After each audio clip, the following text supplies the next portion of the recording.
What a world. I know. What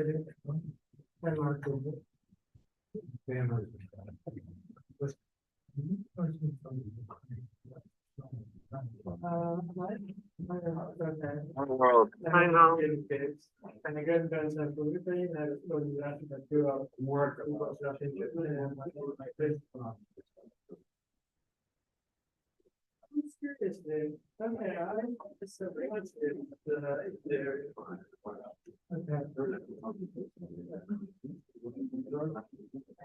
Georgia game, I'm not through with it. I'm just gonna end up third quarter. Oh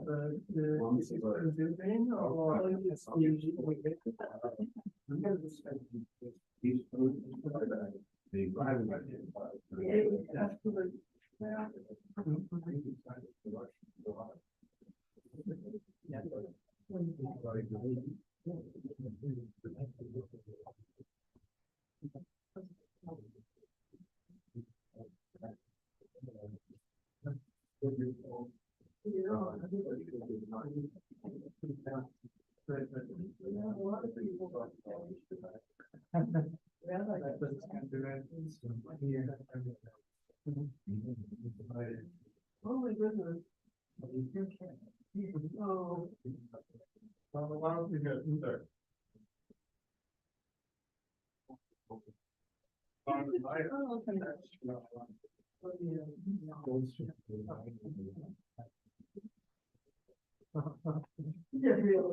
Rabbi, Yes, sir. is there buried in there somewhere the materials? The answer to the question of why on the left. I was gonna reread it today to find, but it hasn't. Wanting to me. So, on 1 foot even? I don't know. I haven't made it through the whole mimer yet. That is the question he's posing. Yeah. Okay. Now, He wouldn't not answer it. well, sometimes they just don't answer it. They make you infer it from it. Yeah, yeah. If you learn it properly, you should be able to figure it out for yourself. Okay. Now, that's not always the case. Sometimes they'll answer it. I see over here, he says a little bit of an explanation. It looks like just from looking at a little explanation in the last paragraph. Okay, thank you. But good morning. How you doing? Kabbalah. Excellent. Come on in. Do we need to pay for the parking over there? Which Yes. Yeah. But it's not working. machine? Oh, the machine doesn't work. You do it on your phone. Oh, You can scan the QR code on the sign out there, or you can text the number. Actually, you know what? It might be taken care of for today. Give me 1 second.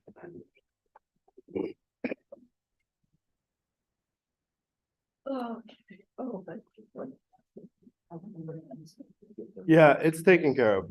Oh, okay, great. Wonderful. So help yourself to a bagel and then grab a seat. I need to. Why not?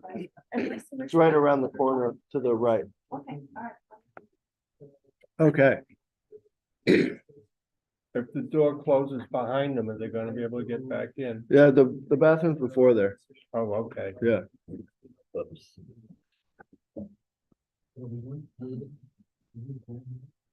Okay.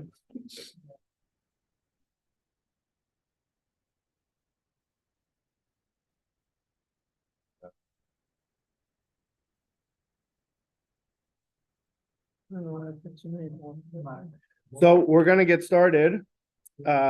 We began this discourse last week. We did. We started a new one. Yeah. There are English packets and Hebrew packets on the tables. It was not, I couldn't put them side by side. Though that would have been cool. So we introduced last week that there is a teaching from the Talmud, which tells us that the mitzvah of lighting the Chanukah menorah is to place it opposite the mezuzah.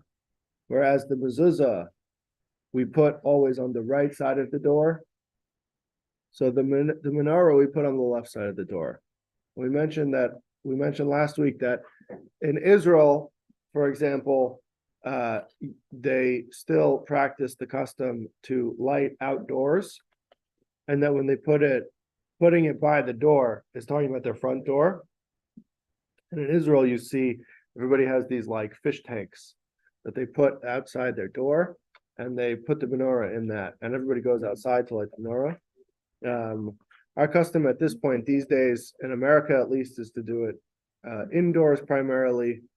And so, but it's still that there is this connection between the mezuzah and the menorah that goes back to the times of the Talmud.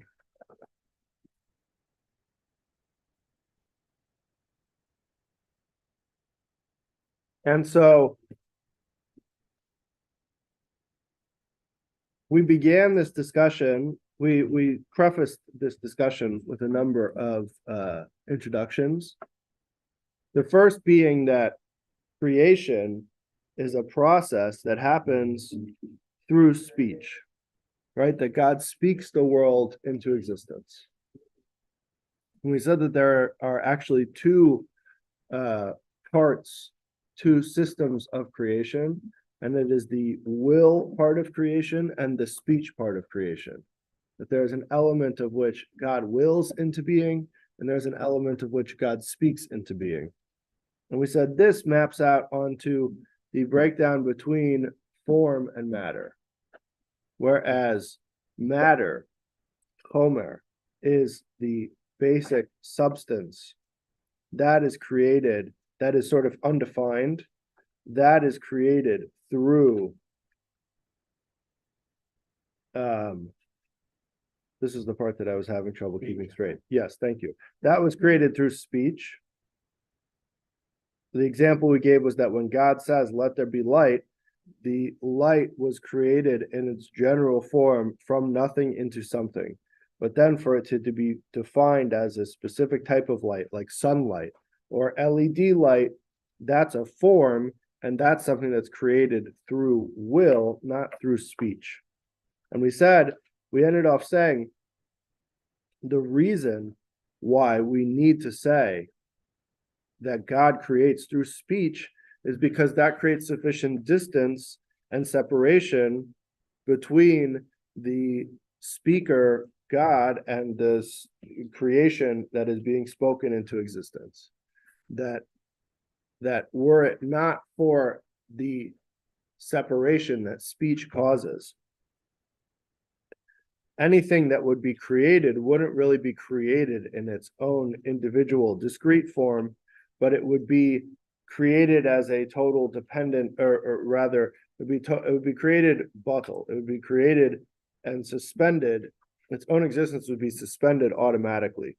Whereas God creating the world through speech allows for us to feel our own existence, allows for us to be oriented towards our own individuality.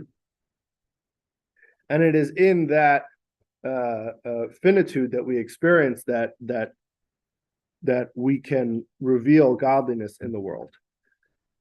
So that was sort of where we ended off. On the in the English, we ended off in the middle of, on the bottom right, it says 3 of 13. And in the Hebrew, we are on the top left column, the second paragraph. V'zeu, and this is what it means. Oh, maybe it's further in the English. Yeah, on the English, it's 4 of 13. Page 4 of 13, the paragraph begins, this is the intent of the verse. V'zeu yahalu shem havai ki tzivu v'nivro. This is what it means when it says in Psalms, praise the name of God because he commands and it is created, and they are created. Multiplicity is created. Just like, for example, a physical king. That a physical king, his kingship, his rule is abstract, right? It's theoretical. It is not, it is distanced from his essence, right? That in as much as the king is the king over the people, it is so to speak, what the king represents that the people are tacitly accepting as being the rule, right? The subjects of the monarchy don't have to meet the king and have a personal relationship with the king in order to be his subjects, right? We don't meet the president, he just becomes the president, right? We don't have to have a personal, intimate relationship with him. It's sort of built on there being a distance between us and him, and there being in that separation the capacity for the relationship.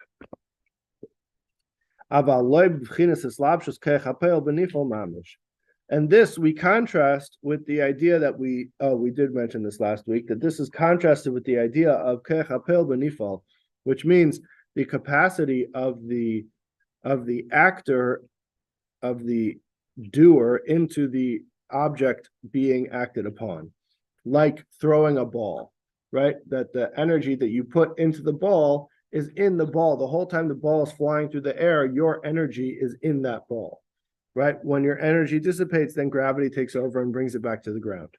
But that is, you can draw a direct line between your hand and the ball floating in the air, right? So that's a much more intimate connection, a much more intimate relationship. That's not like the king model. The king model is much more disconnected. This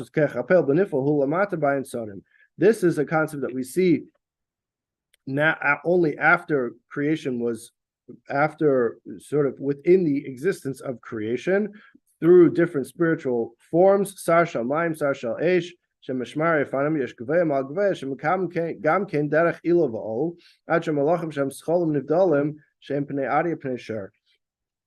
The system, the unfolding of creation, to go from infinite to finite, right, which is the process of tzimtzum, the process of the contraction that creates the negative space in order for there to be finitude created.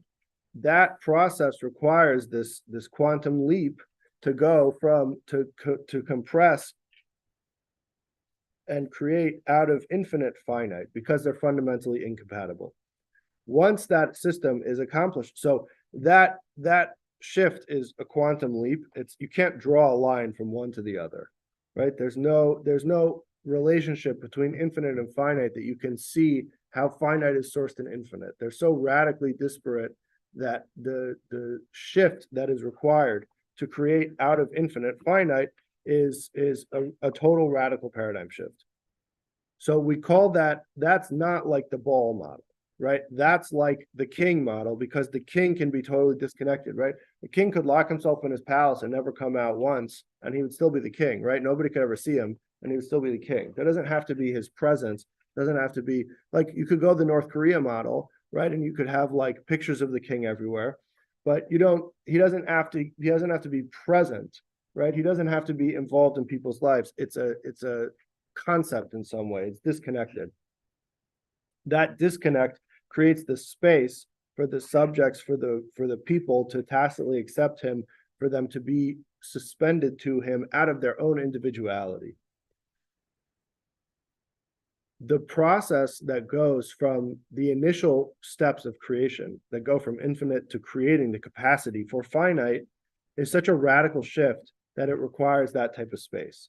After that initial process is kicked off and finite has begun to be created, so then we can see in the descent of in the order of de-evolution, as we call it on Tuesday nights, right? The Seder Shtalshos, the way godliness and divine energy, divine sustenance and vitality flows to create this physical world, to create the bagel.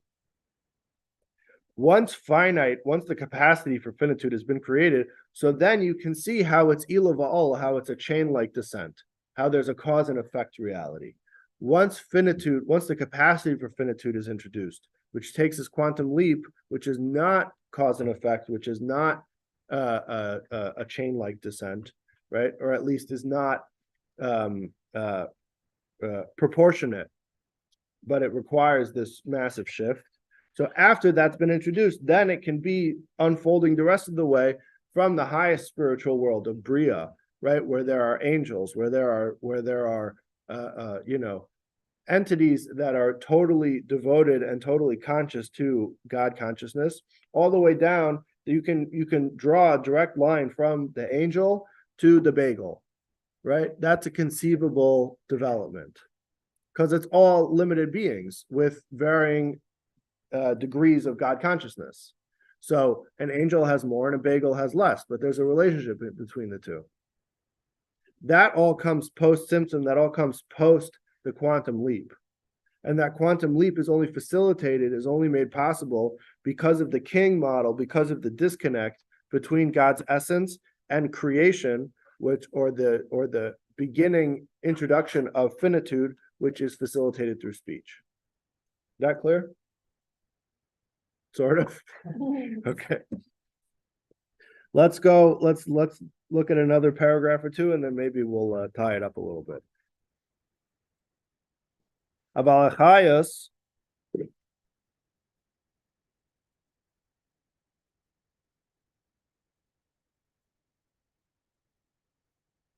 I'm not sure where it is in the English, but it is somewhere around 4 or 5. Yeah.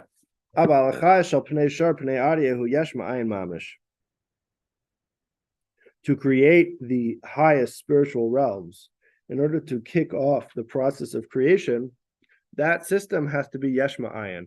It has to be something from nothing. Something from nothing is how we explain the first stages of creation, where we can't identify the source from which something comes, right? A bagel, it's easy to identify its source, right? It was wheat that grew in the ground, and then they ground it up, and then they added water to it, and then they baked it, and now we have a bagel, right? So you can draw a line back to its source, back to the ground, right? Back to the seed, whichever source you want to go from. For the things in which we can't identify their source, because they're so radically different than the product that we have present now, so we call that yesh ma'ayin. We call that something from nothing. So that is God's essence in this terminology would be the nothing, because what we perceive as the world is the something, because this world feels very real to us, right? This world is very real. It's sort of our baseline, right? Like the example that we gave, that as much as you want to contest whether or not the world is real, we're not jaywalking across the highway, right? We know the world's pretty real in that sense. And so this feels like a something, right? The table feels like a something. So from our estimation, this table's ultimate source, or the bagel's ultimate source, we can source it back to the wood that it was made from, or the sawdust that it was made from. Or the bagel can be sourced back to the seed and back to the dirt. But ultimately, the true source of it, its spiritual source, its fundamental essence, which is sourced in God Almighty, that is like a nothing. We can't draw a line from God to the bagel. There's not enough information. Our capacity for conception is not broad enough. So the initial stages in which the first elements of creation begin to be created, and creation is that which feels its separation, right? That which feels its individuality. For us, we feel our individuality in its fullest, right? We have the capacity to feel self-made. We have the capacity to think to ourselves that we are making choices, and we are doing things, and we are moving and shaking. So we're totally concealed from that divine source. We're totally disconnected from that divine source. And so we are at the end of that expansive creation. Whereas at the beginning of that expansive creation are spiritual entities like souls, like divine beings, also referred to as the divine chariot. And these are spiritual entities that are totally aligned and totally aware of their God consciousness. So they represent the top of the totem pole of the expanse of creation. But all of this is within the same reality, right? So for those most sophisticated beings to be created, that has to be something from nothing. That has to be a yesh ma'ayin experience. That has to be ex nihilo, as the philosophers say. once those initial things are created, then the rest of the world can unfold from that, right? Because the rest of the world, the rest of existence is just more physical, more concealed permutations of those same initial created entities, right? So the divine chariot has the face of an ox and the face of a lion and the face of an eagle and the face of a human. And these are estimations, right? These are approximations that there are spiritual entities that are totally aligned. And then as the divine consciousness, as the godly flow, the energy comes down and becomes more concealed and more covered over, then we have actual lions and actual eagles and actual people. And all of that are just further permutations of these initial creations. But that initial creation is Yesh Ma'ayin. It's something from nothing. You can't go back from those initial creations to the source, to source that in God Almighty. That the sustenance, the vitality in which with which they are infused is ayin, is nothingness, is totally abstract, is totally indistinguishable, or almost like it's unidentifiable. We don't look at a table and see the godliness that's sustaining the table, right? We know from our tradition that everything that's being created is being created at every moment. So which means that God is constantly speaking the table into existence, and that the bagel is constantly infused with divine sustenance. Well, we don't see that, right? We're not conscious of that. That's not present to us. So that's why it's like ayin, it's like nothing. It's too abstract for us to conceive of. Shubchina shem bilvad, which is connected with this, represents the same idea of being a name, right? A name is something that is distinct from us. A name is not something that is our essence, right? We can't give our essence a name. A name is something that we only need when there's somebody else around, right? If we're on a desert island, we don't have any use for a name because there's nobody calling us by that name. So a name is a function of a relationship. And it's in that sense disconnected from our essence, it's disconnected from our true existence, because it's only in service to the relationship, allowing the other person to call me by a name, which is why we carry multiple names. And so this name model, the name goes with the king idea. Both of these represent how in the relationship there is this fundamental distance in being in a relationship. Native to every relationship is a distance, right? Otherwise, two things would just merge into one. They would just totally synthesize into one being. The fact that they are kept as separate is a name keeps two people separate. Speech keeps two people separate, right? If we didn't have speech, then we would just be reading each other's thoughts, right? Then we would just think to each other, right? It's like that would be too intimate. Speech creates that space between two parties. A name creates that space. So the vitality, the sustenance, the existence that is being imbued within creation at every moment follows this name idea, is disconnected in being disconnected from God's essence. It is a step removed, so to speak. Like we mentioned last week, the verse in Tehillim in Psalms that says, Ki imcha makar chayim ba'archa nira'ar, that with you, God is the source of light, the source of life. Not you are the source of life. We don't say Ki ata makar chayim, we say Ki imcha makar chayim. Not you are the source of life, but with you is the source of life. Because we can't make such a claim about God's essence to say that he is the source of life. That would be too confining, too limiting, too constraining. So rather, all we can do is identify that with him, so to speak, alongside or adjunct is the capacity to give life, but not that this is an essential expression of his essence. But the whole purpose, what's the whole purpose? Why do we have bagels?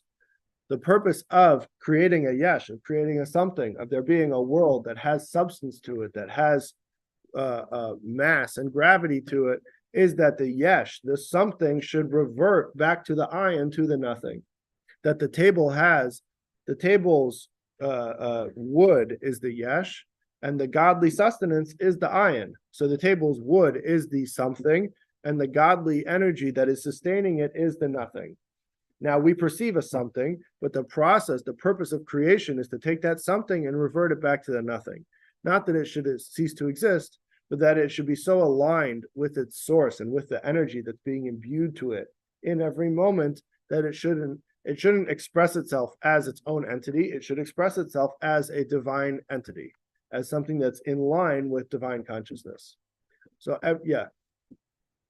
Are we using the term nothing as, to me, something like beyond our comprehension? Yes. Yeah. Not nothing literally. Yeah. Nothing compared to nothing because we can't approach it. Right. So beyond our can't. Yeah. It's like we were talking about this last week after class, that the infinite essence that is so beyond conception is in some ways everything and nothing simultaneously. Once it contains everything, then it's nothing, right? Because there's no thing anymore to it. So it can't be, to say it's everything is still like not infinite enough, is not unified enough, is not singular enough. But if it's truly infinite and truly contains everything, then there's no thing to it anymore. So it's like nothing. Does that make sense? Yeah, it's not an easy concept. Yeah. Grasp. Yeah. Numbers. Yeah. Yeah. Okay. So the purpose of what why we're here, right? The purpose of creation is for us to engage with this world, right? Because we, as we experience both sides of that, right? We have our physical existence, we have our animal soul, and then we have our godly soul. And our godly soul is always trying to relate to the godly elements of everything. And our animal soul is trying to relate to the physical elements of everything. So when we sit down and eat a bagel, our animal soul is getting something from it, and our godly soul gets something from it. But it's which way, it's which perspective, which paradigm we're working from, right? So if we're operating from an animal place, if we're operating from a natural place, where we're just interested in satisfying our cravings, so then we're just treating the yesh as a yesh. We're just seeing the something for a something, and that means it's disconnected from the godly reality. If we see it as something that's going to sustain us in order that we can now sit and learn Torah, and we're not going to be distracted by, our stomachs rumbling, so then that's a godly endeavor, and then that serves us. Then what we're consuming is also the divine element of the bagel as much as the physical element of the bagel. So the purpose in everything that we do is to revert the yesh back into the ayin.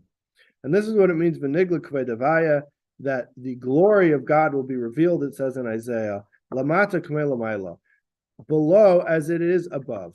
Meaning that this world, which we know is the lowest of all worlds, right? In the expanse of there being 4 worlds, the entire system of creation, there are the higher worlds. There's the highest world that is totally aligned with God.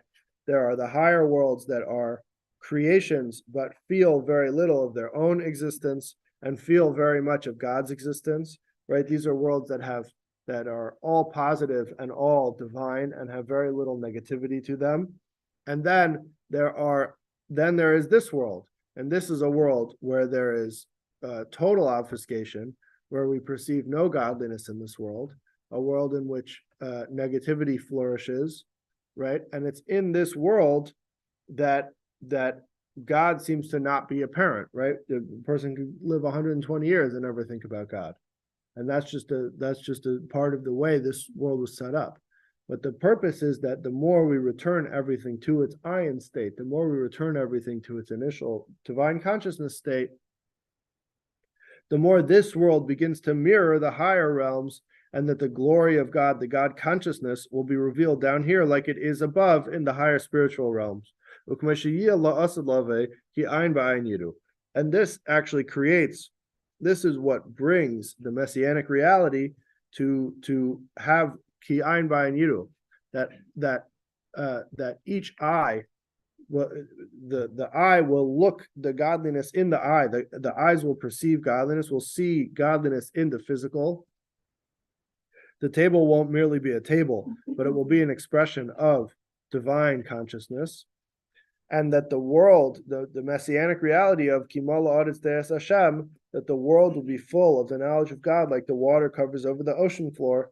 That knowledge is about connection, and that everything that we engage with in this physical world will be a conduit for us to connect to God's essence, right? So the table won't be just a table, but it will be something that facilitates our divine consciousness. It will orient us towards a relationship with God. And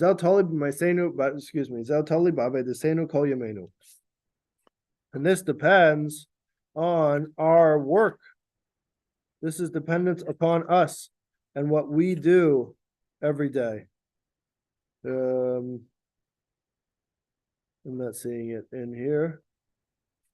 Is it possible to contain all this future in our present state? Yeah, It is. yeah.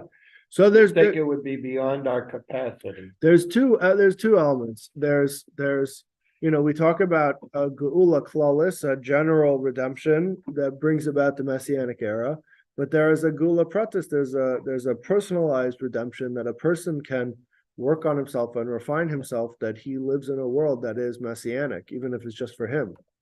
I don't really know the difference because I'm not at either one yet, but you think about the world in which the tzaddikim live. It's a world that's totally aligned, where there's no contradiction. Nothing undermines God's existence. Everything is just further expressing it. At least from what I understand. That's a question. Yeah.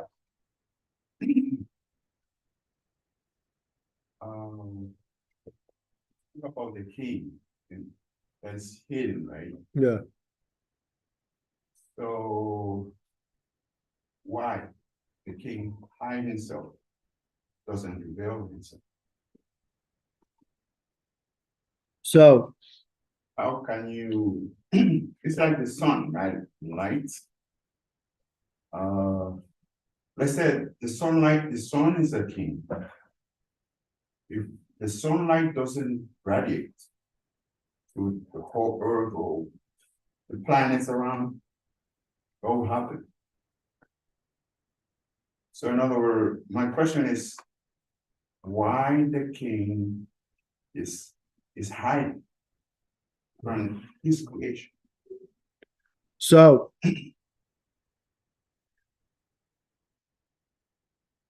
Judaism says that the creation of this physical world and the giving of the Torah as a way, as a vehicle through which we can realize our relationship with God is because for the creation of spiritual realms, creating spiritual realms is not exciting to God. It doesn't scratch his itch. The Medrash says, the rabbis tell us that God had a fundamental desire to create a physical world, a world that totally obfuscates God consciousness. And in that world, there should be the finite humans revealing God consciousness.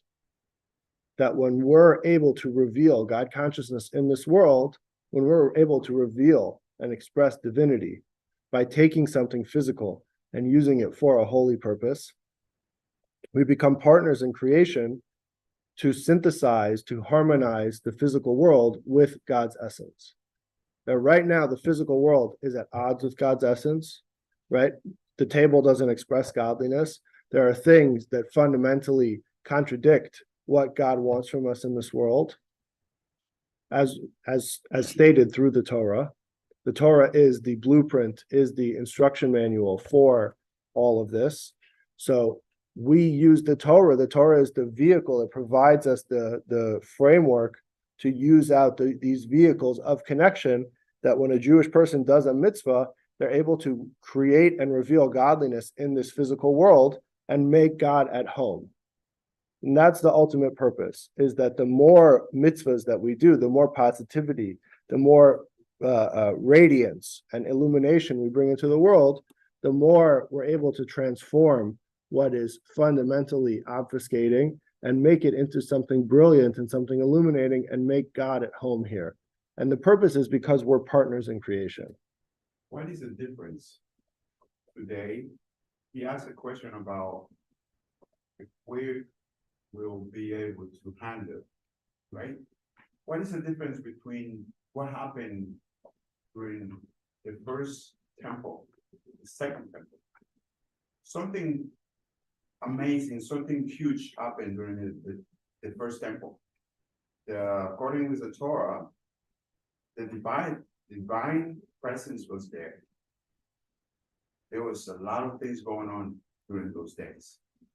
Something happened since the beginning, or whatever happened in those days, and then evolved. Something happened that divine no longer was there, and then the temple was destroyed. And then the second temple, something happened. I think the divine presence was there, was human, was anybody that was there. And something happened again. The temple was destroyed. Now we're dealing with another issue. We're waiting for the Messiah, right? So he asked the question if we will be able to handle. So what happened? I'm trying to connect the dots because it's a lot of going on, a lot of, and I know something happened in those two eras. The first temple, the second temple, huge. A lot of people don't think about it, but when I'm looking at it, I say, okay, during the first temple, the Torah said that God's presence was there. And the rabbi that were there, they could have that presence with them. Sure. Something happened, the divine presence, or what we call the Shekinah, Shechina. was there. Mm. The first and the second they were there. The divine presence was in earth, especially in the area of Jerusalem, Temple Mount. Mm. Something amazing happened in those days. Mm. So what happened? Now we are waiting for the presence to show up, but there's a lot of bloodshed going on. So prior to the first temple, let me say it a different way. This ebb and flow goes back to the beginning of time. It says that when Adam and Eve were created, the world was in a perfect messianic state. Godliness was present in this world in its fullest form, like the messianic ideal. For 10 generations, it retreated. It was removed, it was further pushed out. Why? Because of things that people did that negated God consciousness. So you had Adam and Eve eating from the tree. You had Cain and Abel. You had all of these generations that were focused on their own pursuits as opposed to developing a relationship with God. And it says that the divine presence, the Shekhinah, removed itself, retreated from each of the realms, retreated from this physical realm, and returned higher, that there was less God consciousness present in the world. Then Abraham came along, and he was the first person to begin to orient it, to bring it back down to this physical world. And that was concluded, that was 10 generations of bringing it back, 7 generations of bringing it back, which concluded with Moses. Moses was able to fully integrate God consciousness back into this physical world in this messianic ideal, which was through the giving of the Torah on Mount Sinai. that experience, the synergy between physical and spiritual was totally unified, and the world fundamentally changed from before Mount Sinai, from before the giving of the Torah to after the giving of the Torah. Up until the giving of the Torah, physicality wasn't a conduit for spirituality. You couldn't make something fundamentally holy with physical things. People would use physical things in their divine service. One of the things that we read about in this week's Parsha was about the sticks that Jacob used, right? The sticks, the rabbis tell us that Jacob had these sticks and he would accomplish spiritually what the tefillin accomplish, but the sticks, there was nothing inherently holy to them, right? So he would just leave the sticks on the side of the road after he was done. The Sinai moment where God came down onto the mountain and said, Anechi Hashem Lekecha, I'm the Lord your God, and people saw, it says they saw the voices and they heard the visions, and there was a total confluence of physical and spiritual, created a radical shift that allowed that physicality could become a permanent vehicle for godliness.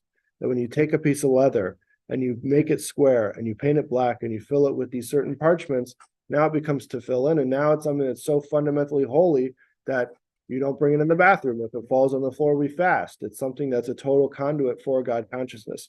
So much so that what Chassidus says and what Kabbalah says is that because of the relationship between the Torah and God, as the Torah being the expression for God's will and God's wisdom, and based on the premise that we know that when it comes to matters of essence, if you hold on to some of it, you hold on to all of it, that holding tefillin is like holding God. Not that God is the tefillin, but that the entire breakdown in the system from which we understand of the relationship between God's will and his wisdom, and this physical expression of that in the form of the tefillin or the mezuzah or the Shabbos candles, any of those things becomes a total conduit and a total vehicle for God consciousness. So Mount Sinai brought that back. And then immediately after Mount Sinai was the golden calf. And the Shekhinah started to retreat again. And this process of the Shekhinah coming down and retreating and coming down and retreating is something that's been going on throughout history. Between the two temples was baseless hatred. Right. The first temple was destroyed because of all sorts of horrible, terrible things that everybody was doing. The second temple was destroyed because of sinas and because of baseless hatred. Fundamental to the experiment that is the creation of this physical world is the limitations of humans within the physical world. So because of that, there's never been the perfection realized. There's never been the true sustaining of the God consciousness in this world, that while the temple served as that conduit, right after the Torah was given, they did the golden calf. And then they made the Mishkan, they made the tabernacle, right? The tabernacle was the model upon which the temple is built. It was a mobile temple. So all of that stuff was realized even while they were in the desert, right? This is something that the Jewish people have always been navigating and always living in that tension. What's different about Mashiach and what our tradition identifies as being unique about the third temple period is that from the earliest prophecies in Tanakh, in the Bible, there has been an identification that the third temple is permanent. Mikdash Adonai Kenu Yadecha, that there's a sense that the way the prophets talk about it is that the third temple is something that is permanent, that ushers in an entirely new era. This is the Kabbalists talk about there being the 7,000-year expanse of history, and that the 7,000th year, the seventh millennium, the seventh millennium corresponds to Shabbat. So it's a totally different premise. It's a totally different reality that is fundamentally tranquil and serene and imbued with God consciousness. So the ebb and flow has always been there. There's always been times of more God consciousness and less God consciousness, whether in Israel or whether in the diaspora. That's always been something that the Jewish people are contending with. They're all limited models, though, compared to the Messianic era. that make sense? Okay. Okay. V'zeh toli b'avei desenu kol yameinu. So this activating this whole reality is based on the work that we do now. How do we know this? That the pasuk says, the verse says in Deuteronomy, Hayom la'asesam, that today is the day to do them, meaning that today is the day to do the mitzvahs. That we don't put it off till tomorrow, but Hayom, we know Hayom means today, and it also means the day. That today is in some sense the only day, right? The past is a closed chapter, and the future is theoretical. And the only thing that certainly exists is today and what we're able to accomplish today. So the Torah emphasizes always that today is the day to do the mitzvahs. We know all of Israel has a portion in the world to come. So each person, if each person has a chelik, this is a sort of novel understanding that the Alter Rebbe presents over here. Means that all of Israel has a portion in the world to come. But usually we understand that to mean that in the world that short of negating certain fundamental precepts that Judaism tells us about the Messianic era, all Jewish people will have a place in the world to come, will have this experience in the next world. But what the Alter Rebbe is saying is that being that our focus is not on the next world, being that our focus is Hayom La'asosam, today, so the fact that we have this chelik, we have this portion in the world to come, means that we have a part in some expanded divine consciousness that is totally aligned, this, so to speak, gula pratis, this individualized redemption that we can experience. And that our job is to take from our portion in the world to come and integrate it into this world here and now, right? Each one of us has our own unique relationship with God Almighty and our own unique capacity for divine consciousness being realized in its fullest form. And Hayom La'asosam, the Torah telling us that today is the day to get it done, means that we have to take from our portion that is in this expanded God consciousness and bring it down into this world, in order to take the something of the world and align it with its nothingness, align it with its fundamental divine consciousness. So how do we do this? This is accomplished through meditating on the greatness of the Infinite One, blessed be He.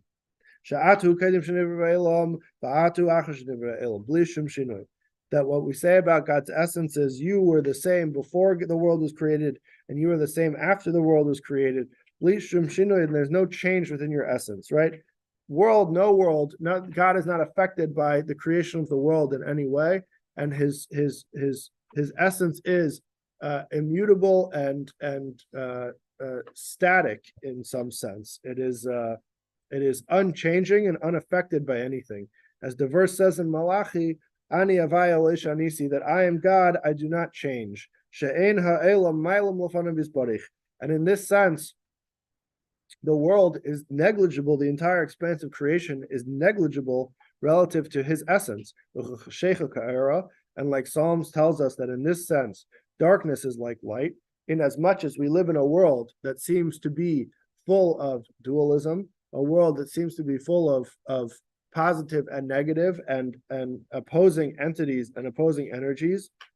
At the same time, all this is just a fabrication of creation, and relative to God's essence, it is totally negligible. It is infinitesimal. That there is no concealment, which goes back to the discourse we previously learned, right? That while this world presents as being one that obfuscates God consciousness, the one that conceals the godly reality, that's only because our eyes are fundamentally limited, and not that God is in any way concealed, right? He doesn't experience any concealment. It's only that we're created in a way that we perceive concealment, which means that he's present here in this moment, in this room, in his essential form, in a way that we're just not privy to, in a way that we're not wired to conceive of. But the concealment only affects us. It's only on our end. Aval kamei kule kamei kule chashav mamish. Umaylo mata shavim lefonav. By him, world, no world, up, down, left, right, dark, light, all of this stuff is irrelevant. There's no dualism by God's essence. So it's the entire system, that entire understanding is only a function of our perception, the way we exist in this physical world. That he's found down here in the lowest world, like he is in the highest worlds. So the fact of the matter is, we're spending all this time talking about being mevatel the yesh, right? Suspending the existence to its nothingness state, right? Orienting the physical world to its spiritual source. But the fact of the matter is that everything's fundamentally programmed to already be suspended, right? The fact that we perceive this table is only because we perceive the table. The table doesn't necessarily perceive itself as being a substance, right? It's not walking around saying like, look at me, I'm a table, right? It's just being a table. Cows eat grass, not because they love grass, but because God programmed them to eat grass, and that's their divine service, is to eat grass, right? We live in a world because we have free choice, because we have a consciousness that allows us to perceive godliness and also focus on the lack thereof, or focus on the absence of it, or convince ourselves that there's an absence of it.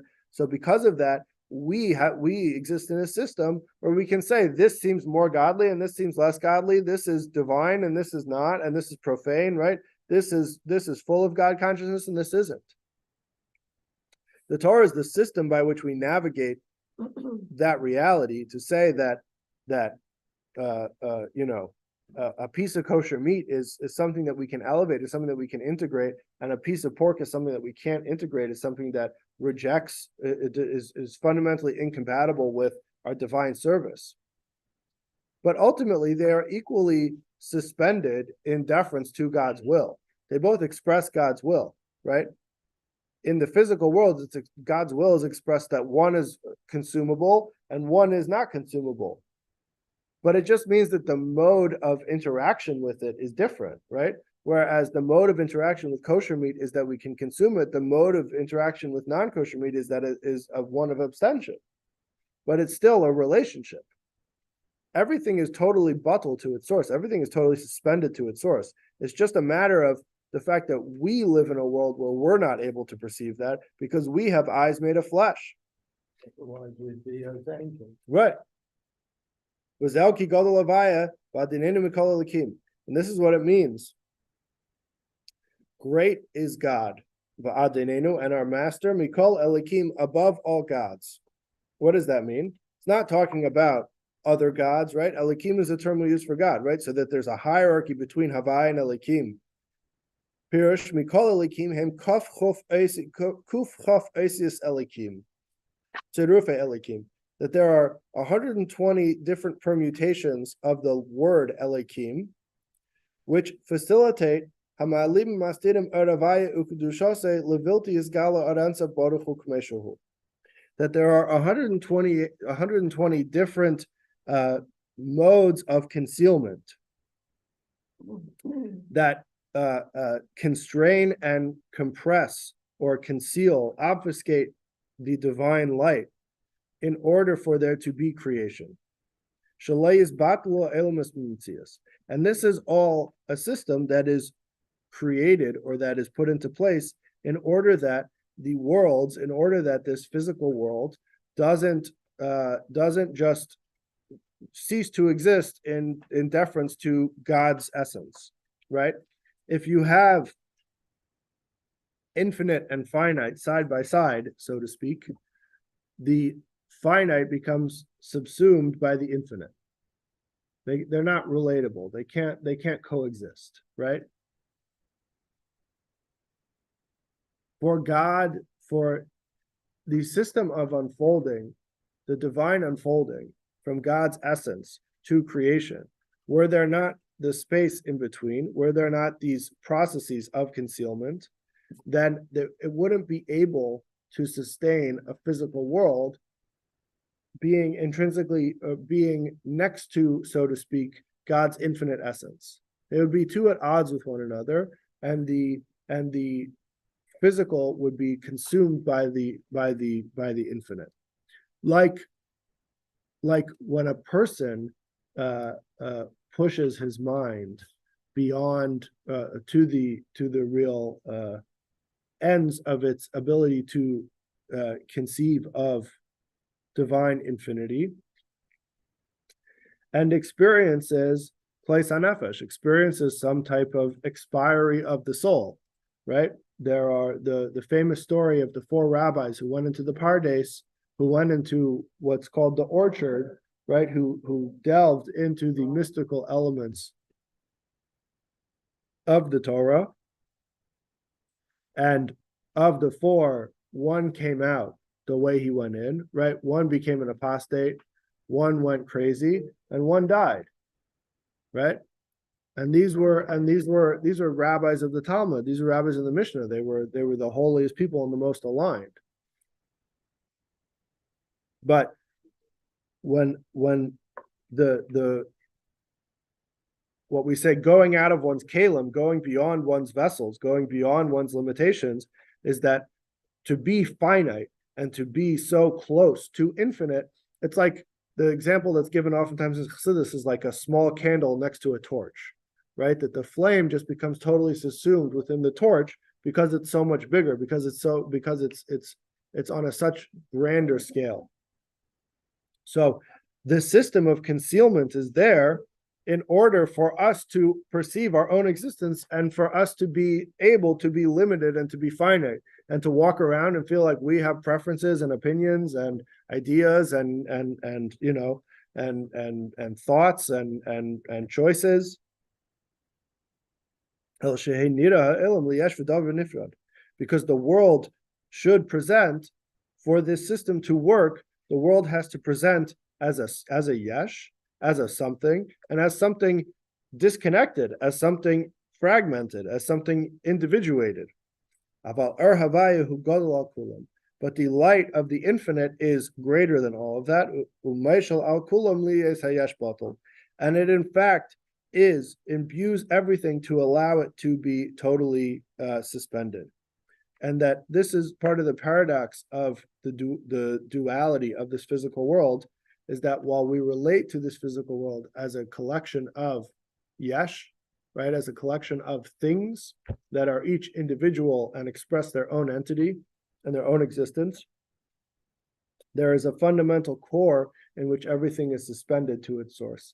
And this is like, for example, the story that we brought from the Talmud in the last discourse that we learned when, who was it? One of the Amoraim comes home on a Friday afternoon and they didn't have oil to light their candles for Shabbos. So he said, let the one who says that oil is combustible allow vinegar to be combustible. And then they lit their Shabbos candles with vinegar instead of with oil, right? Because to live with this spiritual consciousness, the limitations of the physical world are not so hard and fast. Right? We live in a world where we can't jaywalk across the highway. For people who live in a singular reality, maybe they could jaywalk across the highway because it's all God, right? It's all God all the time. The yesh is already bottle. The car is already bottle. And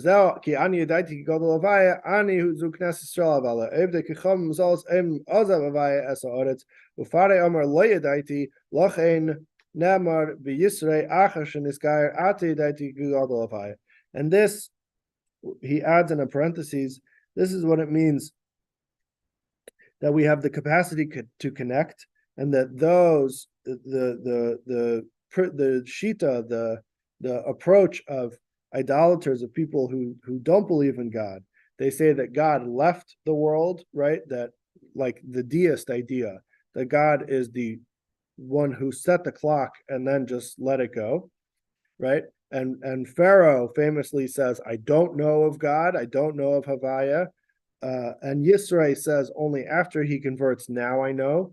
But that the knowledge is the connection, is being able to live within this connected state, even as much as the world presents as an entity. There is a underlying connection that of consciousness that knows that everything is imbued with its divine essence. Nimshach ve'asa gam b'shamayim v'aretz. And this is because it's due to the deep sense and the knowledge that everything is an expression of God's will, and this extends even to the Shemayim va'aretz, the heavens and the earth. Shekulam yashlam tzirus muna v'chinas chepetz, that their form is an expression of God's will. That the speech created the capacity for its substance, right? It's chomer, but it is the will. It is something that is more intrinsic to God's essence that creates the form. And we'll let's just wrap up the paragraph.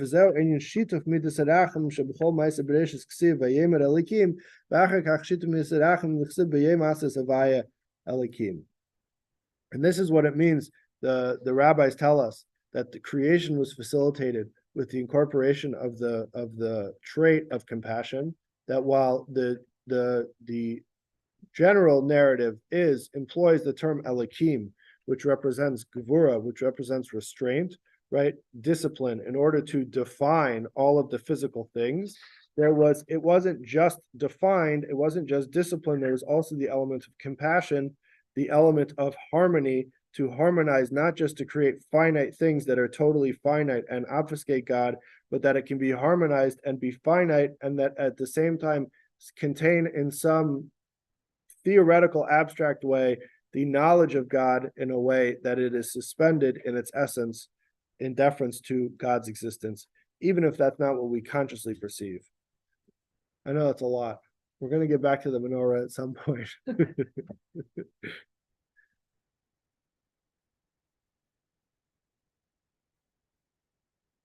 Let's just turn this off. How do I turn this off?